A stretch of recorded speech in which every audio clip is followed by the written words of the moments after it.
Раз.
Шел спякотный день по пылу каменях, ён мог усіх любіць, усім прабачыць.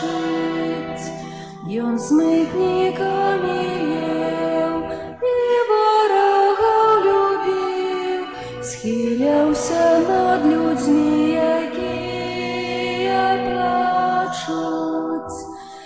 Настаўнік, вось жа дарогаю крочыць мушу так, як ты. Настаўнік, навокал людзі, любіць іх трэба так, як ты. Настаўнік, як цяжка ўзяць чужы цяжар на плечы так, як ты. Настаўнік, знясу ўсё, калі са мной заўсёды будзеш ты. Прыняў ён грош давы і грэшніцы слязу, усім дарыў любоў і прабачэнне. З'явіў нам твар Айца, шлях неба паказаў, і на Ярдане сам прыняў хрышчэнне. Настаўнік, вось жа дарогаю крочыць мушу так, як ты. Настаўнік, навокал людзі, любіць іх трэба так, як ты. Настаўнік, як цяжка ўзяць чужы цяжар на плечы так, як ты. Настаўнік, знясу ўсё, калі са мной заўсёды будзеш ты.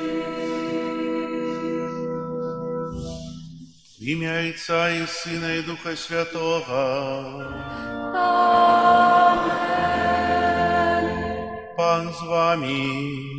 І з духом твоим. Дорогие браты и сестры, собираемся сегодня у 4-ю неделю Великого посту, якая называется неделей Лятаря, неделей радости. Бачимо, сьогодні я апрануты у шати ружового кольору. У першае стагоддзі хрысціянства не існавала нейкіх правілаў адносна колеру літургічнага адзення. Быў адзін колер белы, які сімвалізаваў змёртвых-паўстання Хрыста, яго воскресення. Толькі ў 1216 годзе папа Інакенцій III пастанавіў і прыняў закон, так можна сказаць, аб тым, што будуць ужывацца 6 колераў, а менавіта шаты белага колеру, чырвонага, чорныя, фіялетавыя, зялёныя і ружовыя. Ружовы колер – гэта злучэнне двух фарб – белай і фіялетавай. Белая – это фарба пакуты, а фіялетавая – это фарба пакуты, а белая – это фарба, як казаў, у воскресення Хрыста. І менавіта кажучы пра колеры, яны ўжываюцца только, ружовы колер только 2 разы ў году, на 3-ю нядзелю Адвента, нядзелю Гаудата і на 4-ю нядзелю Великого посту. Мы павінны рыхтавацца да святаў воскресення Хрыста, і менавіта гэта памежжа Великого поста павінна прыносіць нам ужо радасць таго, што мы падрыхтавалі свае сэрцы да гэтае свята. Мы маем радасць таго, што мы рассталіся з мінулым старым чалавекам і набіраем той вобраз новага чалавека, які нараджаецца ў Хрысце. Ахвярай Святой Мшы, у якой удзельнічаем, складаю ў інтэнцыі пра здароўя і Божае благаслаўлення для Арнольда і для Андрэя ў дзень нараджэння, а апеку Маці Божай і Божай ласкі. Каб мы годна маглі скласці эту свяцейшую ахвяру, перапросім Бога за нашыя грахі. Спавядаюся Богу Всемогутному и вам, браты и сестры, что сгрешил я вельми, думкою, словом, учинком и занедбанием. Моя вина, великая вина. Тому прошу найсвятейшую, завсёды Панну Марию, усіх анёлаў і святых, і вас, браты і сёстры, помоліться за мяне да Пана Бога нашага. Нехай змілуецца над намі Бог усемагутны, адпусціўшы нам грахі, давядзе нас да жыцця вечнага. Амен. Пане, змилуйся над нами, Пане, змилуйся над нами. Христе, змилуйся над нами, Христе, змилуйся над нами. Пане, змилуйся над нами, Пане, змилуйся над нами. Молимся. Боже, Ты про Своего Сына спрадвечное Слово єднаєш з собою род человечий. Дай, просим, каб со щирой отданностью и с живой верой люд христианский шел насустрач великодным святам. Праз Пана нашего Иисуса Христа, Твоего Сына, який с Тобою живе и володарить у едности Духа Святого, Бог праз усе веки вечные.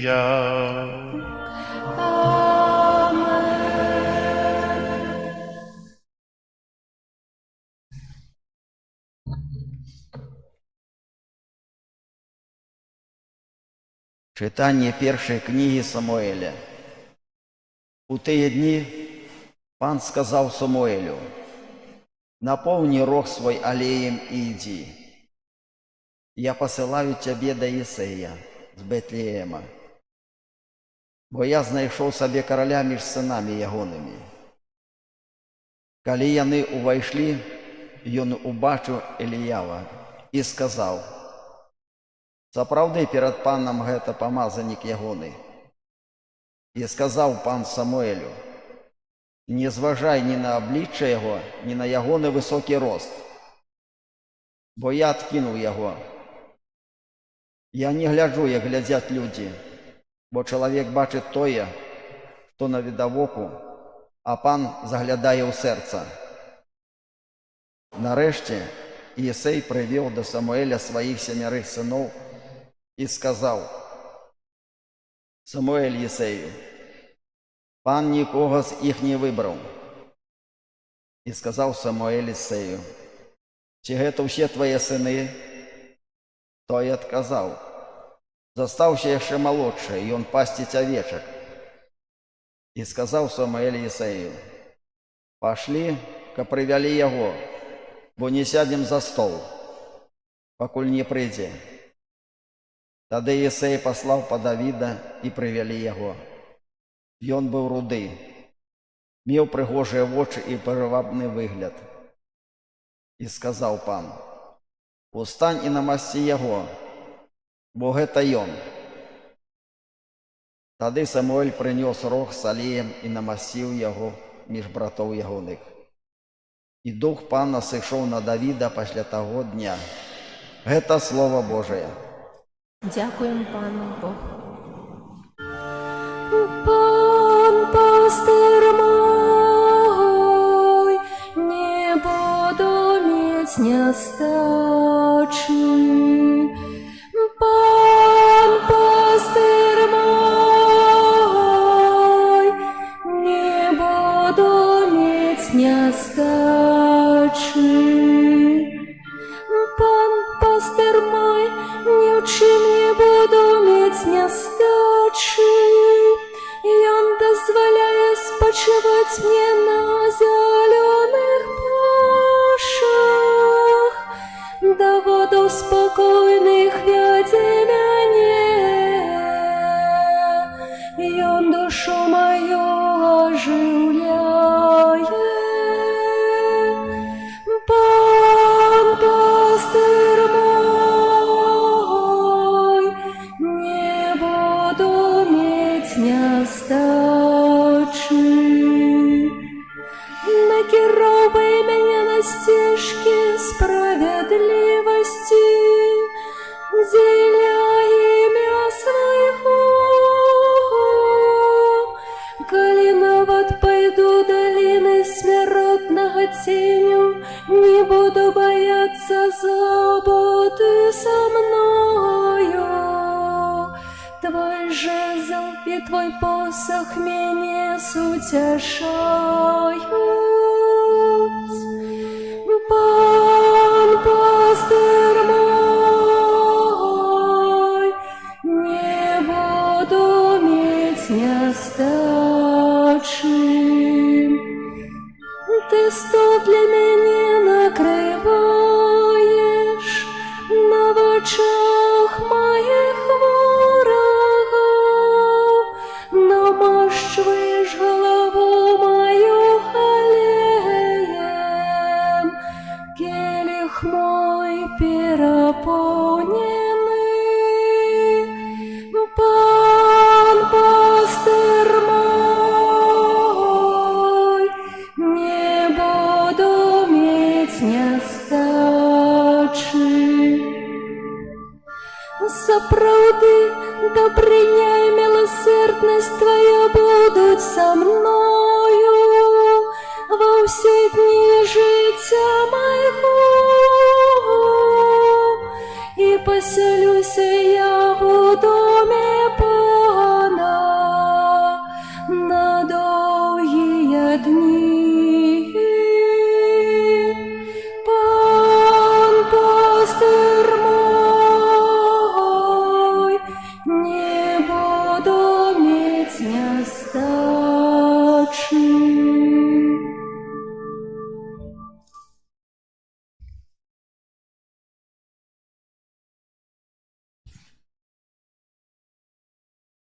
Читання послання святого апостола Павла до Ефесцаў. Браты, калісьці вы былі цемрай, а цяпер вы святло ў Пану. Поступайте, як дзеці святла, бо плод святла ёсць ва ўсялякай дабрыні, справядлівасці і праўдзе. Імкніцеся да таго, што даспадобы Богу. Не бярыце ўдзел у бясплённых справах цемры, а лепш выкліквайце іх, бо пра тое, што яны робяць патаемна, нават сорамна казаць, а ўсё, што выкрываецца пра святло, становіцца яўным, бо ўсё, што становіцца яўным, ёсць святло. Таму сказана: прачніся, які спіш, і ўваскрэсні з мёртвых, і Христос асвятліць цябе. Гэта Слова Божие. Дякуем Пану Богу. Хвала Тебе, Слово Божие, хвала Тебе, Слово Божие. Я светло свету каже Пан, кто пойдет за мною, будет иметь светло життя. Хвала Тебе, Слово Божие.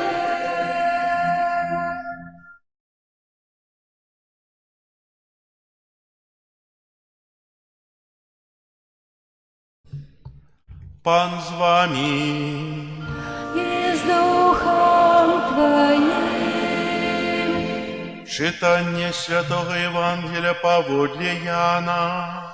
Хвала Тобі, Пане.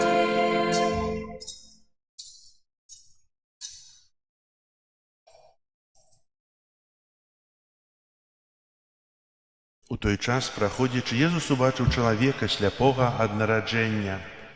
Вучні спыталіся ў яго, кажучы: «Раббі, хто зграшыў? Ён ці бацькі ягоныя, што ён нарадзіўся сляпым?» Езус адказаў: «Ні ён не зграшыў, ні бацькі ягоныя, але сталася гэта дзеля таго, каб выявілася праз яго справы Божыя. Пакуль дзень, нам трэба рабіць справы таго, хто паслаў мяне.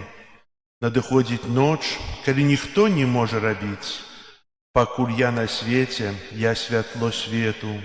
Сказаўшы гэта, ён плюнуў на зямлю, зрабіў са сліны гразь і памазаў граззю вочы сляпому і сказаў яму: «Ідзі, абмыйся ў купальні Сілоа», што перакладаецца як «пасланы». Той пайшоў, абмыўся і прыйшоў відушчым. А суседзі і тыя, хто бачыў яго раней жабраком, казалі: «Ці не той гэта, які сядзеў і жабраваў?» Адны казалі: «Гэта ён», іншыя: «Падобны да яго», а ён сам сказаў: «Гэта я». Тады пыталіся ў яго: «Як жа адкрыліся твае вочы?» Той адказаў: «Чалавек, якога завуць Езус, зрабіў гразь, памазаў вочы мае і сказаў мне: «Ідзі да купальні Сілоа і абмыйся». Я пайшоў, абмыўся і стаў бачыць». Тады сказалі яму: «Дзе ён?» Той адказаў: «Не ведаю». І павялі яго, што нядаўна быў сляпы, да фарысеяў, а ў той дзень, калі Езус зрабіў гразь і адкрыў вочы яму, быў шабат. Фарысеі зноў пыталіся ў яго, як ён стаў бачыць. Ён жа сказаў ім: «Гразь паклаў мне на вочы, я абмыўся і бачу». Тады некаторыя з фарысеяў казалі: «Не ад Бога гэты чалавек, бо не захоўвае шабат». Іншыя казалі: «Як можа грэхны чалавек чыніць такія цуды?» І падзяліліся яны. Зноў жа сказалі сляпому: «А ты што скажаш пра яго, бо ён адкрыў табе вочы?» Той адказаў: «Гэта прарок». Аднак юдэі не паверылі, што ён быў сляпы і стаў бачыць, пакуль не паклікалі бацькоў таго, які стаў відушчым. Яны спыталіся ў іх, кажучы: «Гэта ваш сын, пра якога кажаце, што нарадзіўся сляпым? Як жа ён цяпер бачыць?» Бацькі ягоныя адказалі: «Мы ведаем, што гэта наш сын, і што ён нарадзіўся сляпым, але якім чынам ён цяпер бачыць, не ведаем, і хто адкрыў яму вочы, не ведаем. Спытайцеся яго самога, ён дарослы, сам пра сябе скажа». Тады адказалі бацькі ягоныя: «Таму што баяліся юдэяў, бо юдэі ўжо змовіліся адлучыць ад сінагогі таго, хто вызнае Езуса як Месію. Вось таму бацькі ягоныя сказалі: «Ён дарослы, спытайся ў яго». Тады другі раз паклікалі чалавека, які быў сляпы, і сказалі яму: «Аддай хвалу Богу. Мы ведаем, што той чалавек грэшнік». Ён адказаў ім: «Ці грэшнік ён, не ведаю. Адно ведаю, што я быў сляпы, а цяпер бачу». Зноў сказалі яму: «Што зрабіў ён з табою? Як адкрыў табе вочы?» Ён адказаў ім: «Я ўжо казаў вам, а вы не слухалі. Навошта зноў хочаце пачуць? Хіба і вы хочаце стаць ягонымі вучнямі?» Яны зневажалі яго, казалі: «Ты ягоны вучань, а мы вучні Маісея. Мы ведаем, што Маісей размаўляў з Богам, а вось той, адкуль мы не ведаем». І адказаў ім гэты чалавек: «Менавіта гэта і дзіўна, што вы не ведаеце, адкуль ён, а ён адкрыў мне вочы. Мы ведаем, што Бог не слухае грэшнікаў, а таго, хто пабожны і выконвае волю ягоную, таго, хто слухае». Адвеку не было чутна, каб хто адкрыў вочы сляпому ад нараджэння. Калі б ён не быў ад Бога, нічога не мог бы рабіць. сказалі яму ў адказ: «У грахах ты ўвесь нарадзіўся, і ты яшчэ нас вучыш», і выгналі яго прэч. Езус, пачуўшы, што выгналі яго прэч, і знайшоўшы яго, сказаў: «Ці верыш у Сына Чалавечага?» Той адказаў: «А хто ён, пане, каб я паверыў у яго?» Езус сказаў яму: «Ты ўжо бачыў яго, гэта той, хто гаворыць з табою». Ён жа сказаў: «Веру, пане», і аддаў яму пашану. Тады сказаў Езус: «На суд прыйшоў я ў гэты свет, каб не відушчыя бачылі, а відушчыя сталі сляпымі». Пачулі гэта некаторыя з фарысеяў, якія былі з ім, і сказалі яму: «Няўжо і мы сляпыя?» Езус адказаў: «Калі б вы былі сляпыя, не мелі б граху. А цяпер кажаце: бачым, і трывае грэх ваш». Гэта слова Пана. Хвала Табе, Христе.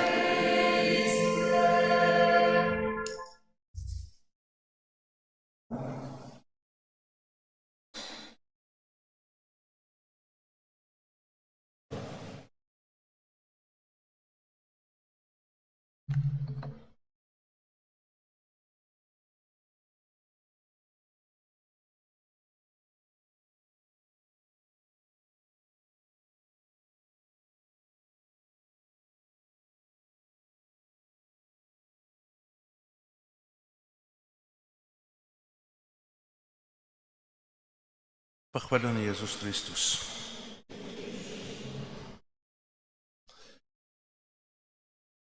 Сённяшнія чытанні на 4-ту нядзелю Вялікага посту маюць вялікі сэнс, вялікае значэнне і вельмі прамаўляюць да нас. Сёння мы чуем у першым чытанні з кнігі Самуэля пра выбара караля. Незалежна ад таго, маем здаровыя вочы ці носім акуляры, мы заўсёды выкарыстоўваем свой зрок, каб успрымаць тое, што прыцягвае, радуе або шакуе. Нашыя вочы перадаюць вобразы, якія застаюцца ў нашай памяці. Дык як жа мы ўспрымаем Бога? Вачыма бачым гостую, бачым абраз, крыж. А можа, сэрцам, а можа, усімі нашымі пачуццямі, і гэта можа троху цяжка зразумець для ўсіх нас. Як мы можам убачыць кагосьці неўяўляльнага, трансцэндэнтнага, перакрачаючага ўсе прасторы? Як можна убачыць, яго можна так убачыць толькі сэрцам, а не вачыма. І сёння мы глядзім, чытаем першае чытанне з кнігі Самуэля, і бачым, як Бог выбірае таго, хто будзе кіраваць, выбірае караля. Было 7 сыноў у Эвіль, у Ісея, і выйшла так, што было так, што звычайна на караля выбіралі першароднага, той, хто першы, і поэтому падышоў старэйшы сын, але Самуэль кажа, што не, тут няма таго, кого пан абірае. Ці гэта ўсе твае сыны? І той кажа, што не, мой сын яшчэ пасе авечак, прывядзі яго. І прывялі Давіда, прыгожыя вочы, рудыя валасы. І Самуэль кажа, што пан хоча бачыць гэтага чалавека каралём.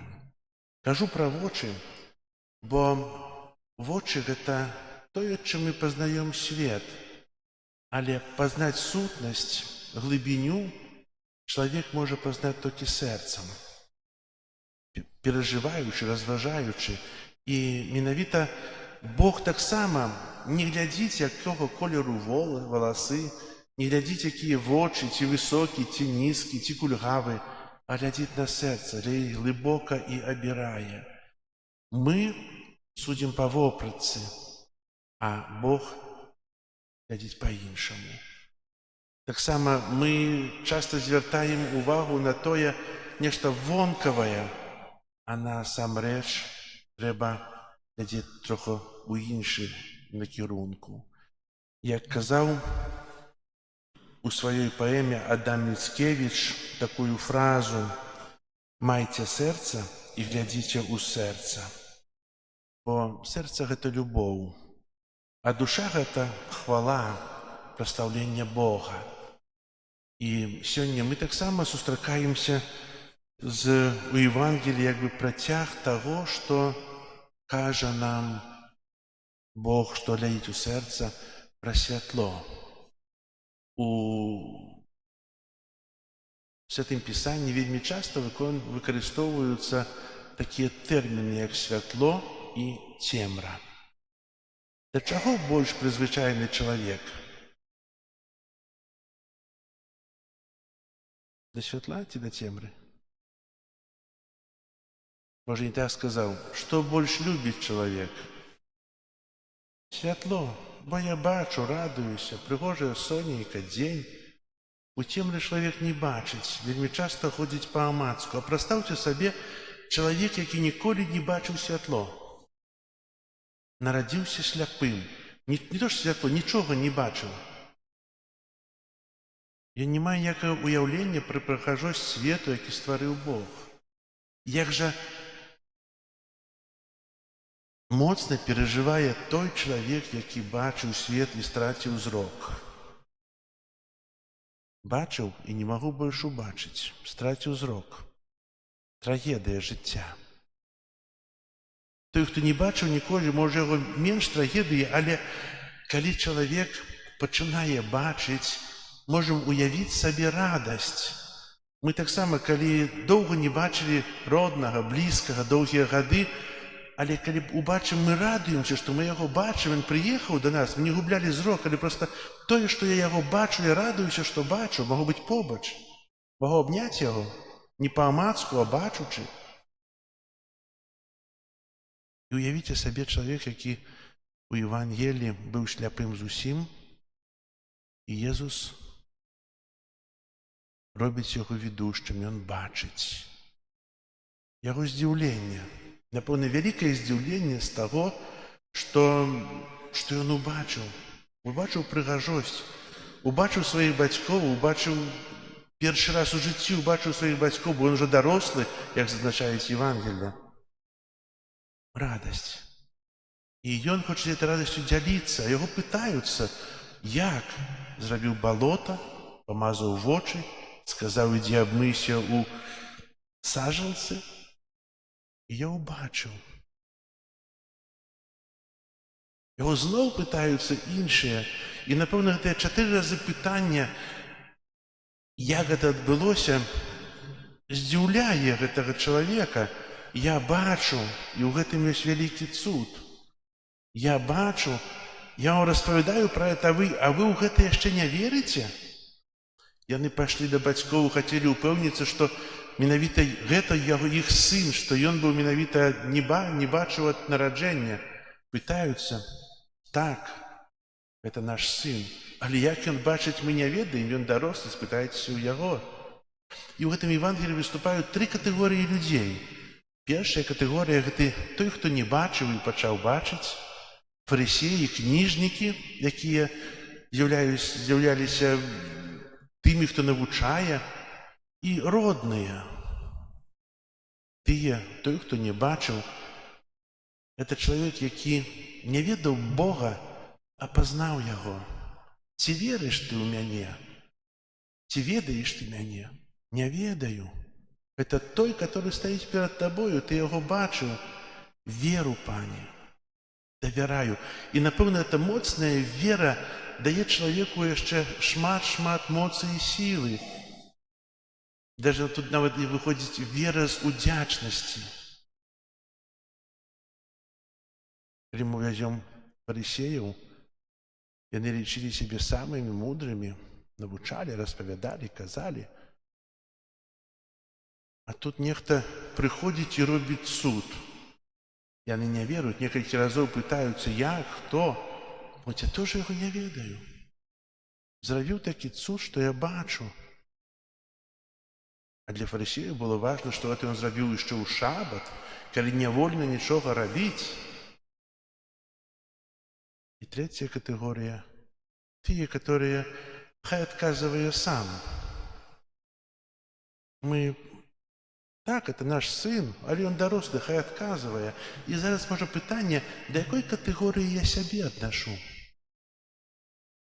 Того, хто убачив і повірив, або до того, хто лічить себе завсёды справедливим, завсёды правильним. Так, я вірю в Бога, ходжу в костюл, що яшчэ больш. Вось я такі. А може, як тыя родныя? Так, мы ведаем, ёсць нейкі абавязак, але хай яны адказваюць. Дарагія браты і сёстры, менавіта у параўнанні, каб яшчэ больш зразумець, святло – гэта праўда. Цемра – гэта хлусня. И кажа в Святым Писании Павел, что если мы кажем, что верим у Бога, але не з'являемся сынамі святла, то мы хлусім. Правда, якая открывае вочы. Правда, якая радуе. Што чалавек больш выбірае ў жыцці? Святло альбо цемру, пытаўся. А зараз другое пытанне. Што выбірае больш у жыцці? Правду альбо хлусню? Разумееце, што хлусня – гэта рэч, за якую чалавек не нясе адказнасці. Схлусіў і пашоў. А чым больш хлусіш, тым больш верыш у сваю хлусню. А правда вымагае адказнасці. Я сказаў праўду, тое, што я веру, я буду абараняць праўду. Што лягчэй выбраць? Альбо з чым лягчэй жыць? Мы скажем, што з праўдай. Але за праўду могуць пакараць. Бо сёння праўду не любяць. Шмат хто не любіць праўды. За праўду ў турму могуць пасадзіць. А за хлусню, альбо за згоду маўчання перад хлуснёй, гэта вельмі цудоўна і прыемна і добра, і чалавек не несіць адказнасці. Хтосьці кажа, а я не магу абараніць праўду, кажа, што вот эта чорная свечка, так, яна чорная, можа, я памыляюся, хаця яна белая. Менавіта вельмі часта мы выбіраем цемру з таго, што мы баімся жыць у святле. Мы баімся убачыць сябе у рэаліях, якіх мы знаходзімся. А не трэба баяцца убачыць сябе, трэба стаць перад сабой у праўдзе і вызнаць: так, я грэшны чалавек. Я таго баюся, гэта моя слабасць. Бо Бог не глядзіць на тое, як я прыгожа апрануты, а глядзіць, што ў маім сэрцы, якая інтэнцыя, што я там маю, як я там перажываю ўсё гэта. Як часта я маўчу перад грахом, як часта я замоўчваю тое, дзе павінен казаць. Маўчаць лягчэй. Кажу, што маўчанне – гэта золата. Можа, і праўда золата, чалавек прамаўчаў, але калі чалавек маўчыць перад хлуснёй, то это не золото, это страх. Так само, як тыя бацькі сказалі перад фарысеямі: мы не ведаем, ён дарослы, хай адказвае. Скінулі на гэтага. Так не павінна быць. Бо Езус жадае, каб мы жылі ў святле, каб мы жылі ў праўдзе. Перад сабой, перад бліжнімі, перад Богам. І каб гэта праўда вызваляла нас. Няхай ж нашы разважанні, нашыя малітвы, перажыванні Вялікага Паста дапамагаюць нам убачыць сябе ў праўдзе. Не як фарысеі. Так, малюся, прыхаджу да касцёла, прыступаю да камуніі, хаджу да споведзі, але я тут не маю Езуса. Гэта нешта вонкавае атрымліваецца. А трэба тут усё перажываць, у сэрцы. тут мець Христа. Так, гэта тое, што я раблю цудоўна, але калі ён жыве тут, то гэта упоўніць цудоўна. Гэта вялікая радасць. Яна не дазваляе мне жыць у самападмане, а яна вызваляе мяне. І няхай час паста вучыць нас гэтаму. Засталося зусім няшмат, 2 тыдні да вербнай нядзелі.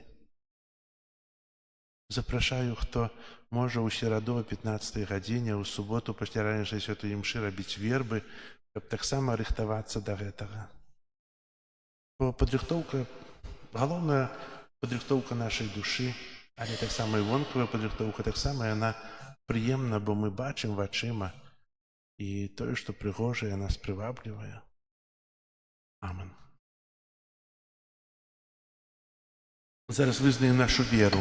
Веру ў адзінага Бога. Стварыцеля неба і зямлі, усяго бачнага і нябачнага, і ў адзінага Пана Езуса Хрыста, Сына Божага адзінароднага, Зайца народжанага, перад усімі вякамі, Бога ад Бога, святло ад святла, Бога сапраўднага ад Бога сапраўднага, народжанага, а не створанага, адзінасутнага Айцу, якога сталася дзеля нас, людзей, для нашага збавлення, зышоў з неба, целавіўся ад Духа Святога, з Дзевы Марыі і стаўся чалавекам, укрыжаваны таксама за нас, пры Понскім Пілаце, быў замучаны і пахаваны, і на 3-й дзень уваскрос, паводле Пісання, і ўзышоў на неба, сядзіць праваруч Айца, і зноў прыйдзе ў хвале, судзіць жывых і памерлых, яго валадарству не будзе канца. Пана і жыватворцу, з Айца і Сына паходзіць, якому разам з Айцом і Сынам належыць пакланенне і хвала, які пратвараў праз пророкаў.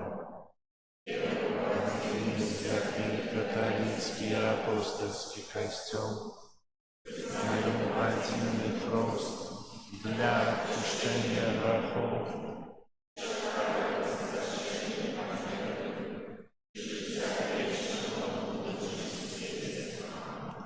Да Бога, які выводзіць нас з цемры граху і адорвае сваім святлом, узнясём з верою супольныя малітвы і просьбы.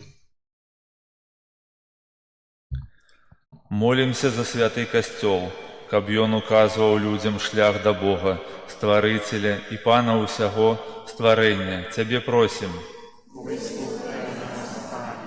Молімся за спаведнікоў, каб яны з любоўю настаўлялі грэшнікаў і вялі іх да крыніцы ласкі і жыцця. Цябе просім. Выслухай нас, Пане. Молімся за тых, хто кіруе дзяржавамі, каб яны дапамагалі ўсім занядбаным і пакрыўджаным. Цябе просім. Выслухай нас, Пане. Молімся за людзей, якія знаходзяцца ў палоне дрэнных звычак, каб з дапамогай Божай ласкі яны атрымалі моц, патрэбную для адновы свайго жыцця. Цябе просім. Молімся аб ласцы добрай споведзі для тых, хто ўдзельнічае ў велікапостных рэкалекцыях. Цябе просім. Молімся за нас, удзельнікаў гэтай эўхарыстычнай ахвяры, каб аднаўленне абяцанняў хросту у Вялікую суботу зрабіла нашае хрысціянскае жыццё больш сталым і адказным. Цябе просім. Молімся ў інтэнцыі этой святой імшы про шчасця-здароўя, хутчэйшае вяртанне да здароўя, апеку Маці Божай для Арнольда, а таксама а Божае благаслаўленне для Андрэя ў дзень нараджэння. Цябе просім. Молимся об супокоі ў свеце, заканчэнні войнаў, Цябе просім.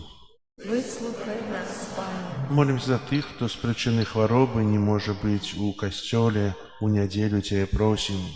Вислухай нас, Пане. Молимся за тых, хто са свае ляноты не могуць прыходзіць на крыжовы шлях, на песні жадбы, каб таксама адчулі ў сябе тую сілу і зрабілі крок да касцёла, каб прыняць удзел у гэтых набажэнствах, Цябе просім. Вислухай нас, Пане. Молимся ў інтэнцыях, з якімі мы прыходзім на гэтую святую імшу.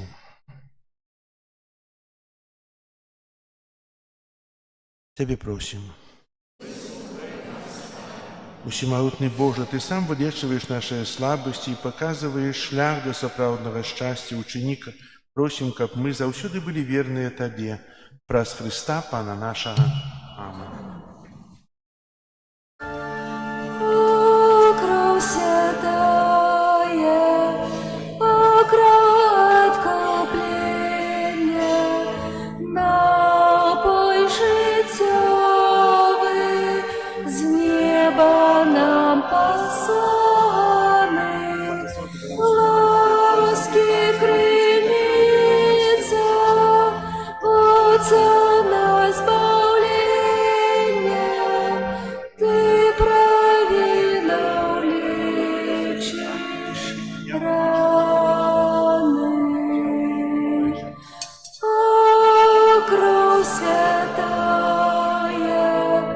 келиху укрыта, как наши души Ты собой поила, грешным крыница, милости открыта, капусе провины смыла. Покров святая, покров откуплення, з Божого серця Ти видав свой мила, вічно хай буде слава й поклонення на землі Тобі і в небі.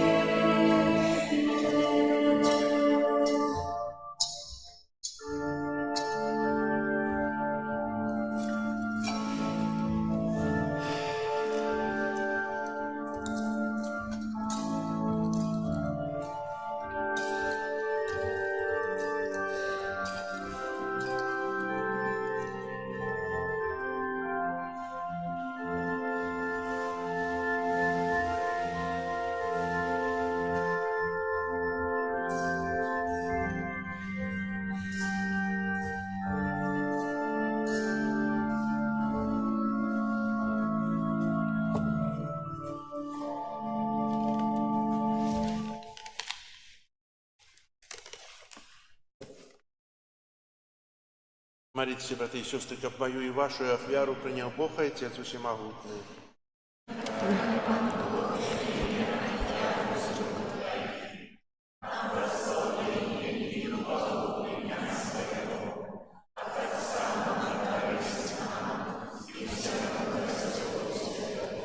Милосердный Боже, мы с радостью приносим Тебе дары на ахвяру, якая нас оздоровляет.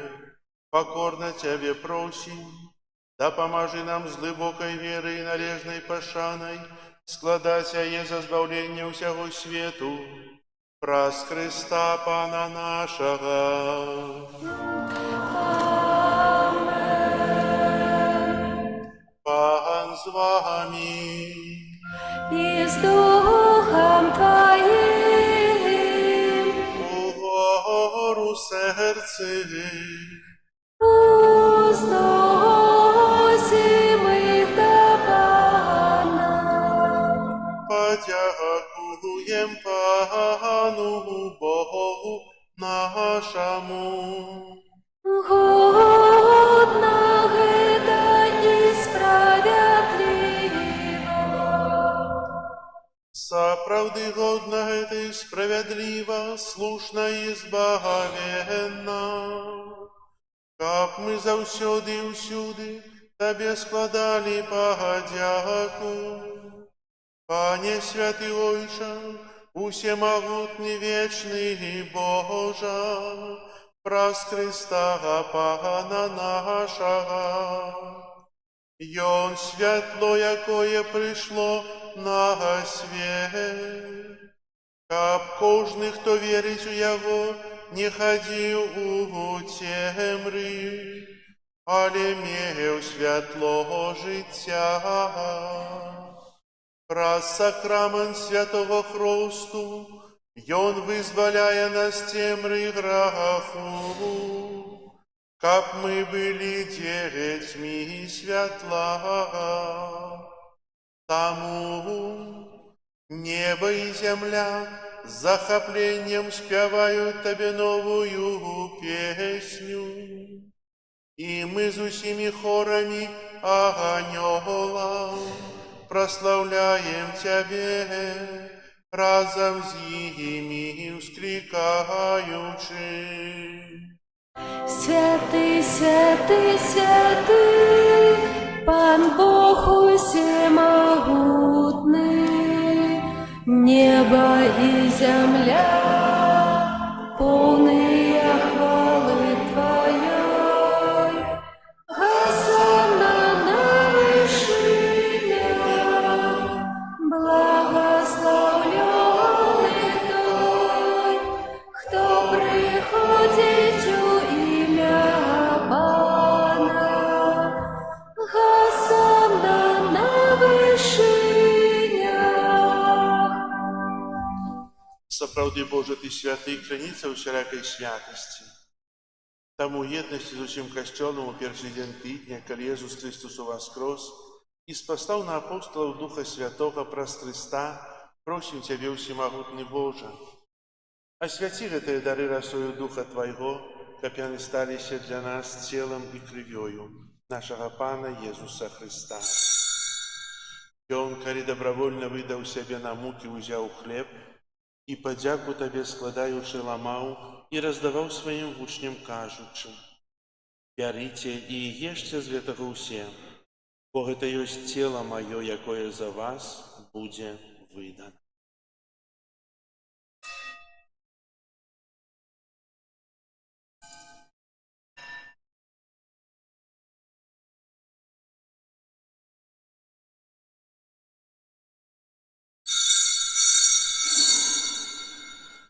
Падобным чынам па вячэры ўзяў келіх, зноў тая падзяку складаючы, падаў сваім вучням, кажучы: «Бярыце і піце з яго ўсе, бо гэта ёсць келіх крыві маёй, новага і вечнага запавету, якая за вас і за многіх будзе праліта дзеля адпушчэння грахоў.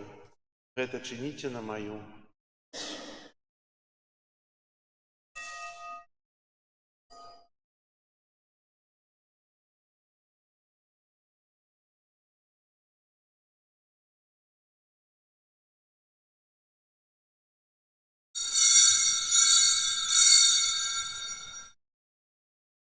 Это великая таямница веры.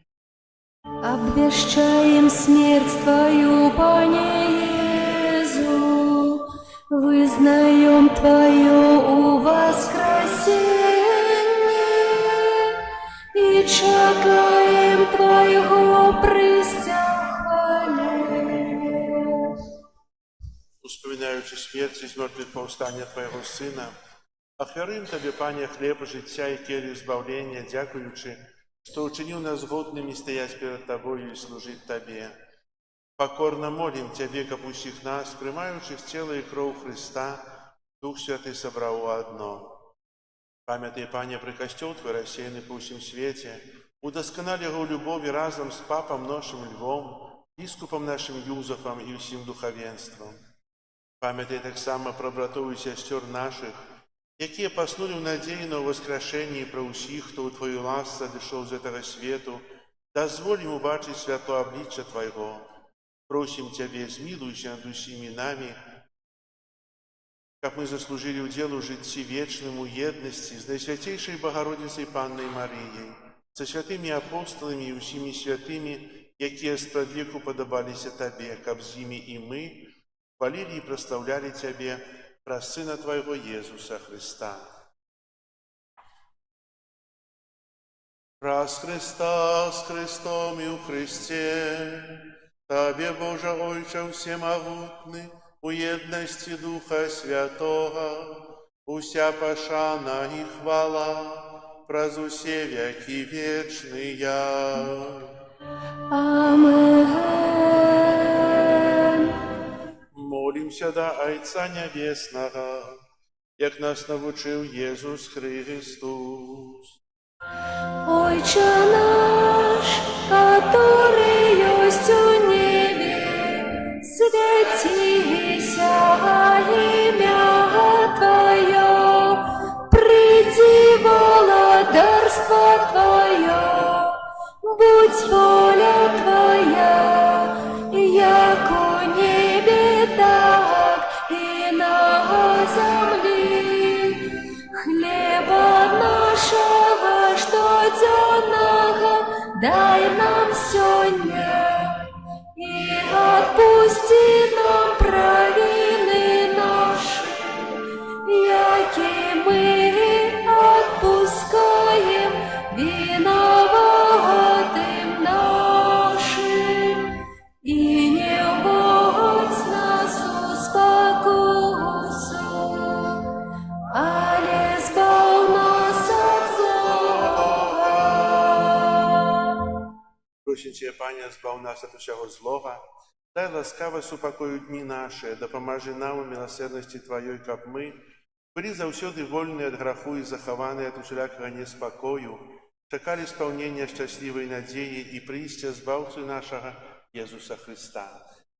Твое владарство и мощь, и хвала навеки. Пане Єсу Христе, Ти сказав апостолам Твоїм, супокой покидаю вам, супокой мой даю вам, просим, не зважай на грехи наши, але на віру Костела Твоего, и будь ласкавый згодно с Твоей волей одарить его супокоем и едность, яки живеш і володариш на веки вечные. Супокой Пана, нехай завсюди буде з вами. С Духом Твоим. Передайте ближньому знак супокою. Спокою всім нам, Боже, спокою всім нам. Доброзичливо руки потиснем сусідям, всім усміхнемся, будем навек собраны. Бог поміж нами, Бог між усіми нами. Баранку Божий, який береш на себе грехи світу, змилуйся над нами. Баранку Божий, який береш на себе грехи світу, змилуйся над нами. Баранку Божий, який береш на себе грехи світу, одари нас супокоєм. Ось баранок Божий, ось той, хто бере на себе грехи світу, благословленные, покликаные на вечеру ягоную.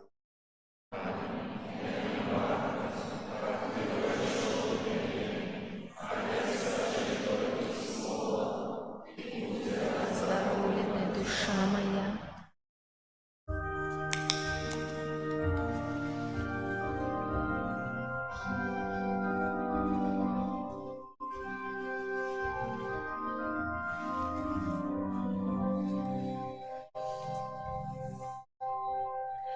Святий крижу наймилейший, з усіх древов найславніший, у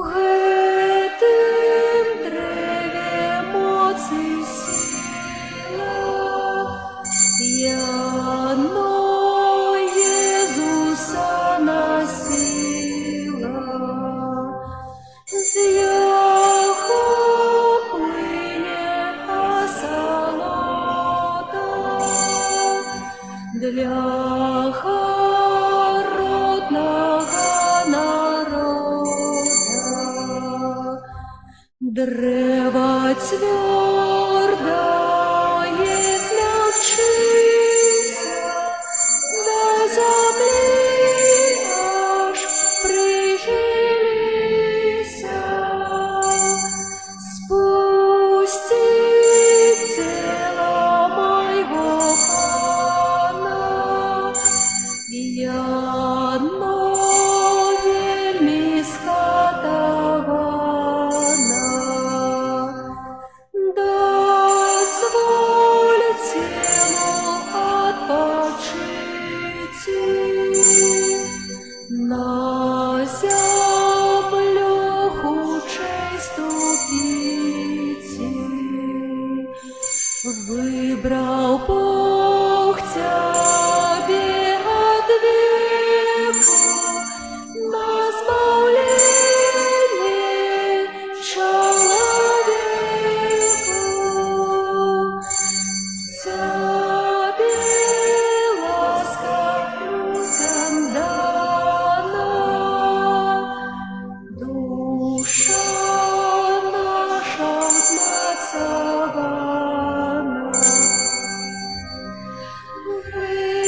Кров'ю Божей вся обмыта, что с Христовых ран пролита. Я кляжу зимней стайни, не было я мужа тайной, как грешный отпустите. Треба кровь свою пролить, там зверы поклон давали, а тут люди катовали. Не чувана милость эта, кабы сильно крышка света. Кто ж тот будет милостивый, аки добрый ли достигой.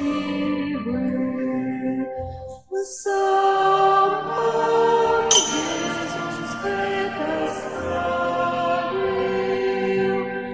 нас от пекла крыжа избавил. Чому сердце твое гордо,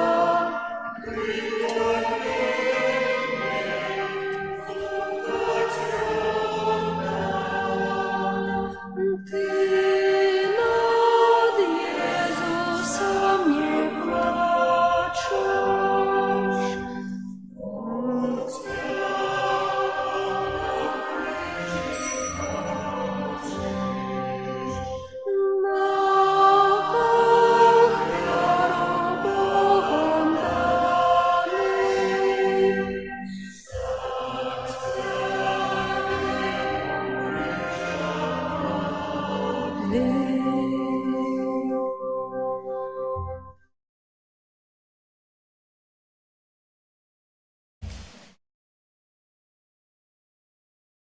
Молимся.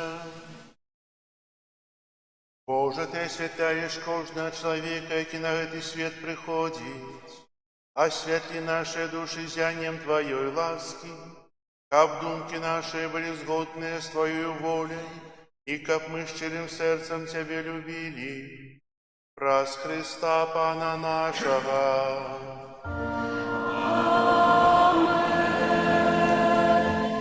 Послухайте объявы. Сёння 15 сакавіка, 4 нядзеля Вялікага посту. На гэтым тыдні нас чакаюць наступныя святы і ўрачыстасці. 16 сакавіка гадавіна пасвячэння катэдральнага касцёла ў Мінску.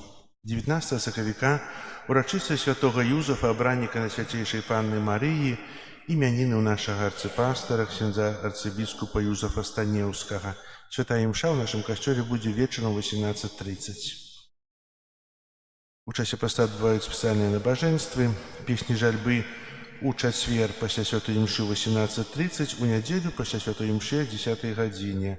Крыжовы шлях у пятніцу, таксама пасля вячэрняй святой імшы 18:30, і ў суботу крыжовы шлях, які вядуць дзеці, пасля святой імшы о 9 гадзіне. 29 сакавіка, як казаў, будзе вербная нядзеля. Запрашаю, дзякую ўсім, хто прыносіў вербы да касцёла. Напэўна, што трэба троху. Прыносьце, годныя дэкарацыі пойдуць. А таксама будзем пачынаць рабіць ужо прыгожыя вербы з кветкамі. Запрашаю у сераду о 15 гадзіне і ў суботу пасля святой імшы, пасля крыжовага шляха раніцай. Прыходзьце каляска тут дапамагчы, каб не было это 1-2 чалавекі, каб мы ўсе, як звычайна, збіраемся на суботнік, калі нас шмат, мы так хутка ўсё прыбіраем, і ўсе задаволеныя. Дзякую, што вы такія актыўныя. Прыбіранне касцёла, група нумар 1. Яшчэ выйшаў новы нумар часопіса «Ава Марыя». Пытанне, хто з вас чытае друкаванае слова?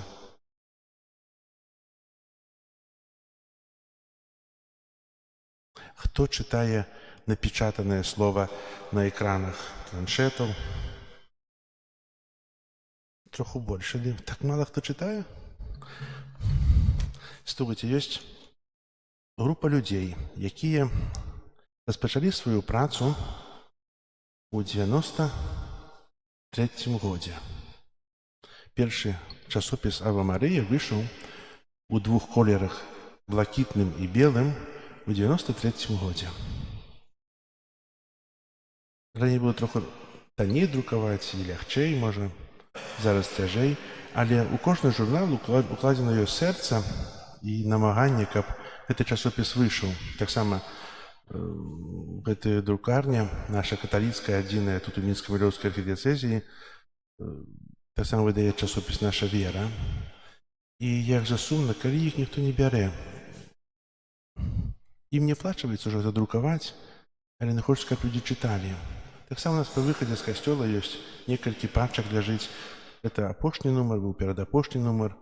Бярыце, не чытаеце вы, занясіце камусьці. Проста бярыце і нясіце. Каб это слова разыходзілася. Хтосьці старэйшы дома не можа магчымасці, не мае лазіць недзе ў тэлефоне, ў смартфоне, але тут все надрукавана. Занесьце, дайце каму-то. Самі прачытайце. Бо тут цікавыя статьі ёсць, бо хтосьці пішыць, хтосьці друкуе, хто-то працуе, а гэта ўсё так ляжыць стосам. Дзякую, што вы слухаецеся. І яшчэ ў нашым касцёле ёсць, заўважылі, абраз Маці Божай, копія абраза з вострай брамы. Гэта абраз з катедры. І каб троху, можа, прыблізіць яго, скажу вам такую кароткую гісторыю пра абраз Вастабрамскі, які з'явіўся у 1620-1630 годзе. Намаляваў яго той абраз, который ў вострай браме, не гэта, той абраз, который ў вострай браме, намаляваў яго невядомы аўтар.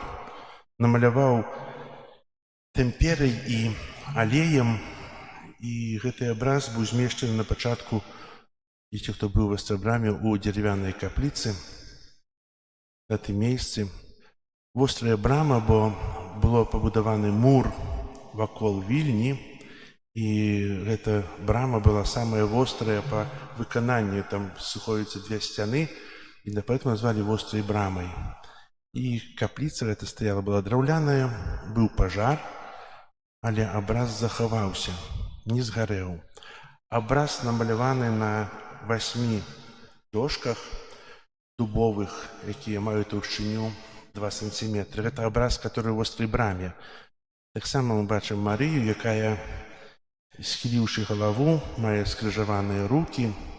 І ёсць такое тлумачэнне, што гэта Дзева Марыя ў момант звеставання з пакорна схіленай галавой. Але ёсць таксама і іншае меркаванне, што гэта Марыя, якая чакае нараджэння Езуса. Аб гэтым кажуць змешчаныя 2 кароны, Адна карона большая, гэта карона Марыі, якая яна ў форме барочнага стылю з 17 стагоддзя, і меншая карона ракако, выкананая у 18 стагоддзі для яе сына. Таксама сведчыць аб гэтым тое, што шаты шырока раскінутыя і плашча. Ёсць такія два тлумачэнні, чаго Марыя таксама яшчэ без дзіцятка. І там было шмат цудаў, апекаваліся на пачатку гэтай іконы ў вострай браме кармеліты босыя. І ў часе гэтай апекі яны пабудавалі касцёл Святой Тэрэсы з Авіля, рэліквіі, якой мы маем тут побач, якщо хто быў, то бачыў. І калі прыйшла савецкая ўлада, яны былі вымушаныя выехаць у Польшчу.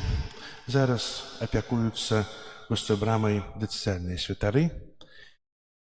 І гэты абраз катэдры, ён таксама мае невядомага аўтара, не падпісаны, хто гэта, чый это твор, але гэты абраз у катэдру ў 1994 годзе прывёз першы пробаш катэдры мінскай ксёндз Ян Шуткевіч, і змясцілі яго. Ён спачатку была рэстаўрацыя, на пачатку это было у прыбудоўцы катэдры, бо ўнутры ўсё было забудавана паверхамі, потым было ў бочнай капліцы, потым было ў закрыстыі, і потым знайшла месца у левай капліцы, як уваходзім у касцёл з левага боку.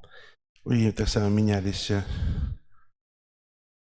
рамы, была адна рама, потым на гэту раму налажылі яшчэ другую раму. Яна была намаляваная, гэта ікона, невядома, хто маляваў.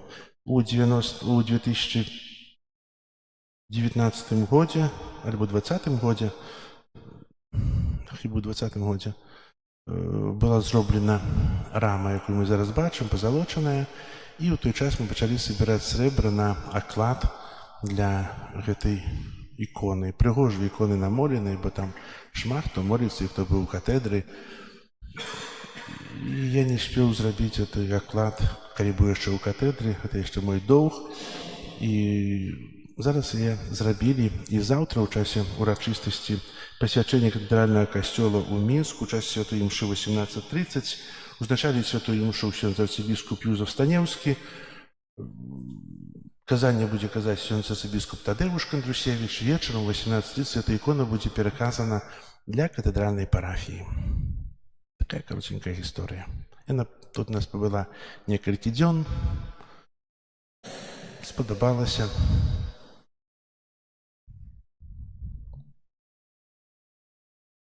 Прапанаваць не буду, ці хочаце вы, эта ікона была ў нас похожа, падобная. Хочаце? Будем старацца. Дзякую вам за ваше ахвяраванне, за працу, за малітвы. Прыміце Божае благаслаўленне. Пан з вами. И с Духом Твоим. Схилите головы на благословление. Могутный Боже, узглянь на тых, кто узносит до Тебе свои молитвы. Подтримливай немощных, оживляй своим светлом блукающих усмиротным змроку, как милостиво, збавленные Тобой от всего слова, с Твоей допомогой досягнули наивысшего счастья. Праз Христа Пана нашего. Амен. Нехай вас благословит Бог Всемогутный, Отец и Сын и Дух Святый. Амен. Идите в спокое Христа. Дякуем Пану Богу, бо так возлюбил гэты свет Пан Бог, что дал Сына Одинародного, каб кожны, хто Яго будзе верить, не згинув, але меў жыццё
життя кабел вечное,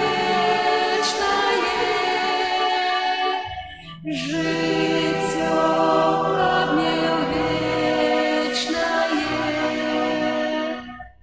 життя кабел вечное, життя кабел вечное, бо